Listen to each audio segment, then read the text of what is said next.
একটা সময় এমন একটা পর্যায়ে আসছে তার ব্যবসা গ্রুপ অফ কোম্পানি তৈরি করার মতো তার অ্যাবিলিটি আছে।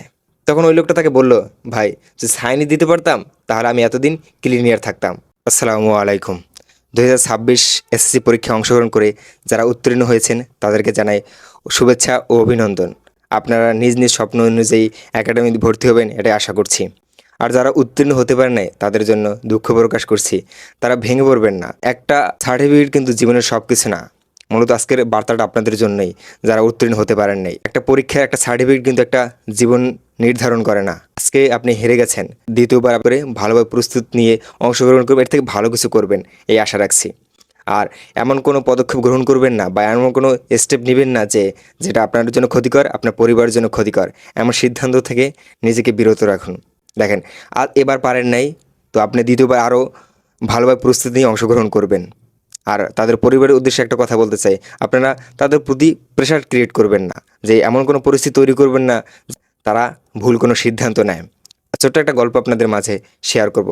দেখেন, একটা সার্টিফিকেট যে সব কিছু না, জীবনের সব না, সেটা আজকে আমি গল্পের মাধ্যমে বলবো। একটা লোক সিটি কর্পোরেশনের নিয়োগ দেখে ওই জায়গায় ইন্টারভিউ দিতে গেছে।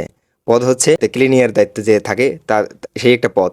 তো সে গেছে, ইন্টারভিউ দিতে গেছে। তো সামনে সিরিয়াল ছিল, সে ওয়েটিং রুমে বসেছিল। তার হাতে 2টা কলা 2টা রুটি দিয়ে গেছে। যেহেতু ইন্টারভিউ দিতে সময় লাগবে, তাই সে কি না খেয়ে থাকবে, এর জন্য আর কি। তো কিছুক্ষণ পর তার ডাক আসলো, সে ভিতরে ঢুকলো। ঢোকার পর সব কিছু বলার পর তার একটা সাইন দিতে বললো, কিন্তু সে দিতে পারলো না, কারণ সে পড়াশুনো করেনি। তো যার জন্য তার চাকরিটা হলো না। সে ওই জায়গা থেকে বের হয়ে গিয়ে পাশে একটা পার্ক ছিল, ওই জায়গায় বসেছিল। অনেক ক্লান্ত মনে বা দুঃখ ভরণের ক্লান্ত মনে নিয়ে ওই জায়গায় বসেছিল। সে ভাবলো আমার দিয়ে তো কিছুই হবে না। ঠিক ওই মুহূর্তে তার হাতে থাকা কলা আর রুটির জন্য একটা লোক আসছিল। এসে বলল, ভাই আপনি কি এটা খাবেন? আর যদি না খান তাহলে আমার কাছে বিক্রি করতে পারেন, আমার প্রচণ্ড ক্ষুধা লাগছে। তখন ওই লোকটা ভাবলো, "ধ্যাৎ, আমার মন মানসিকতা ভালো না", তাই তার কাছে বিক্রি করে দিল একটা কলা একটা রুটি। তো ওই লোকটা টাকা দিয়ে গেছে। ঠিক 5 থেকে 10 মিনিট পর আরেকজন লোক আসলো। আসার পর তার হাতে দেখে একটা কলা একটা রুটি রয়েছে।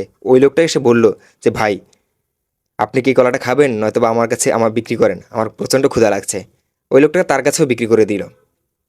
তখন তার মাথায় একটা প্রশ্ন জাগলো যে এই জায়গায় যেহেতু আমি 10 মিনিট বা 20 মিনিট বসেছিলাম, এর মধ্যে 2টা কাস্টমার আসছে, তো এই জায়গায় যদি রুটি কলার দোকান দেই, হ্যাঁ মনে হয় যে ভালো চলতে পারে। তো ওই চিন্তা করে সে ওই জায়গায় দোকান দিল। মোটামুটি ভালোই চলছে। তো ওই জায়গা থেকে গ্রোথ হয়ে সে 2টা দোকান দিল। এমন করতে করতে 2 থেকে 3 মাস গেল। পরবর্তী আরও 2-একটা দোকান দিয়ে ওই জায়গায় বসছে। 3-4 জন কর্মচারীও তার আন্ডারে কাজ করছে। একটা সময় এমন একটা পর্যায়ে আসছে তার ব্যবসা গ্রুপ অফ কোম্পানি তৈরি করার মতো তার অ্যাবিলিটি আছে। তো এবার নিউজ মিডিয়ায় এইসব খবর প্রচার হওয়ার পর তো অনেক সংবাদকর্মী আসছে বা বিভিন্ন কোম্পানির ভাইয়াররা আসছে, যে আসার পর তার কাছ থেকে শুধুমাত্র বিজনেস আইডিয়া নেওয়ার জন্য তার সাথে ডিল করবে, যে স্বাক্ষর করবে যে তাদের কোম্পানিতে তারা নিবে, 50% শেয়ার থাকবে, শুধু সে তার বিজনেস আইডিয়া দিবে।